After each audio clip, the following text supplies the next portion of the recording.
Hello children, today I am back with chapter 10, that is gravitation of physics class 9. See, we have seen चीज़ें ऊपर जाती हैं, ऊपर जाके फिर नीचे आ जाती हैं. तो क्या होता है ये सब, क्यों सब चीज़ें नीचे आती हैं? न्यूटन का पता है आपको? न्यूटन बैठे हुए थे पेड़ के नीचे, उनके सर पे आके एप्पल गिरा, तो ही वॉज ऑल्सो कन्फ्यूज कि ये क्या हो रहा है. So he was not able to understand. तो उन्होंने उसके ऊपर स्टडी करा, वर्क किया. Then he realised that there was a force which was there on earth. Everything was attracted towards earth, and he said that this was the gravitational force. Right? चलिए अब हम देखते हैं कि ये क्या है. अगर ये ग्रेविटेशनल फोर्स है तो अब ये बताओ कि मून जो है या जितने भी प्लैनेट्स आपस में हैं, स्काई में हैं, यूनिवर्स में हैं, तो वो कैसे घूम रहे हैं? वो क्यों नहीं अर्थ के ऊपर गिर रहे हैं? What is the reason behind it? Let's try to understand that.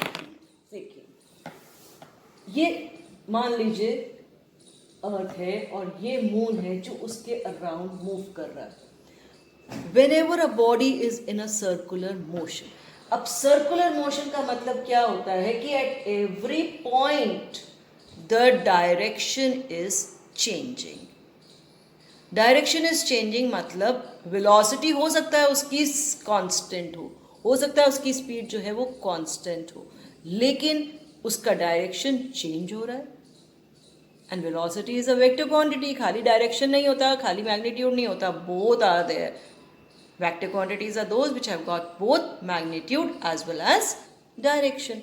तो अगर डायरेक्शन भी चेंज हो रहा है तो वेलोसिटी में चेंज हो रहा है, और जब वेलोसिटी में चेंज होता है तो उसको बोलते हैं एक्सेलरेशन.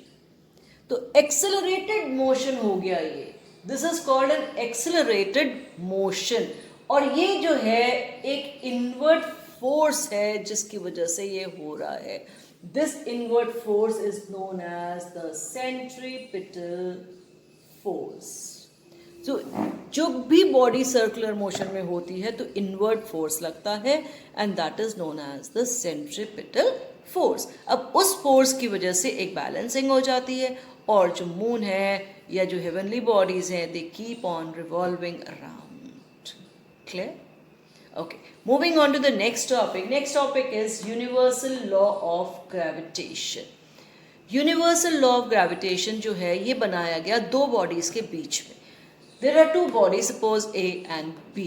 इन दोनों बॉडीज का मास होगा, और इन दोनों बॉडीज के सेंटर से अगर हम डिस्टेंस को कैलकुलेट करें, सपोज दैट इज D, तो बोला गया कि F is proportional to the masses, the product of the masses. इसका मास m है, इसका मास स्मॉल m है, तो m into m. And this है कि जितना डिस्टेंस होगा, दूर होगा तो फोर्स कम हो जाएगा, पास आएंगे तो फोर्स बढ़ जाएगा. So F is proportional to 1/d².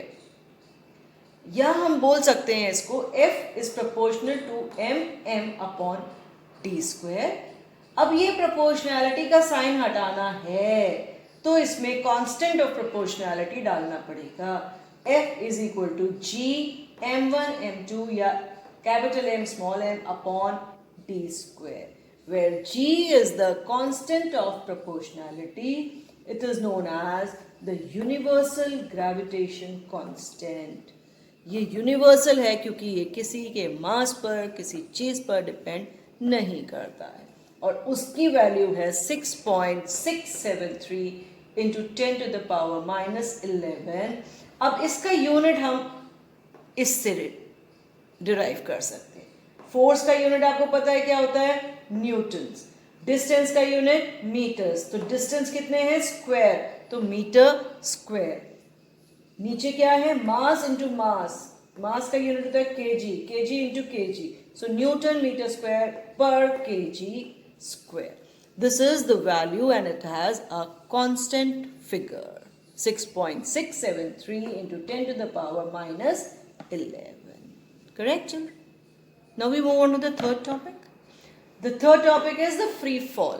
मतलब जैसे अभी हम शुरू में हमने बताया कि कोई भी चीज़ ऊपर से गिरती है तो उस पर सिर्फ एक्सेलरेशन ड्यू टू ग्रेविटी, एक ग्रेविटी का इफेक्ट उसके ऊपर होता है, and that is known as a free fall. that is known as a free fall. Refers to objects falling towards the earth. और जब वो फिर से गिर रहे हैं, अब उनका डायरेक्शन चेंज नहीं होगा.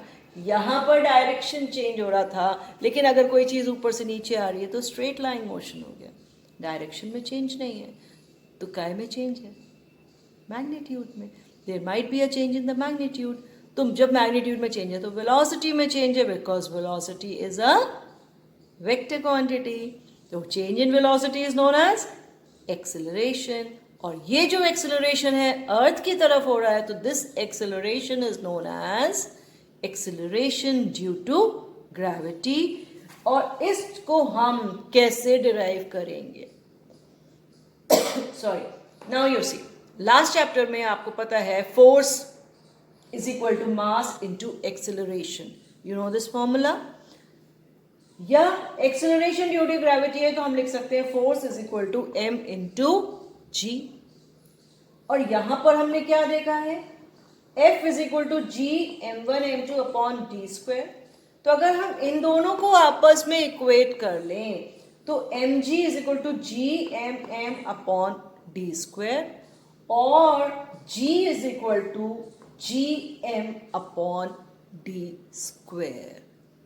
और इसकी वैल्यू भी अगर हम यहाँ पर ये अर्थ और मून का रिलेशनशिप करते हैं या अर्थ से रिलेट करते हैं तो ये g की वैल्यू तो ये हो जाएगी 6.673 into 10 to the power minus 11.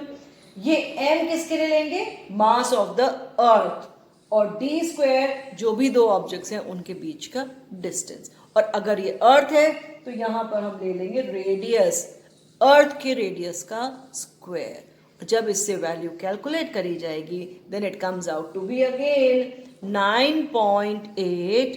और एक्सेलरेशन का यूनिट क्या होता है? मीटर्स पर सेकेंड स्क्वायर. क्लियर? तो अब इसके रिलेटेड आपको क्वेश्चन आंसर्स भी करने हैं.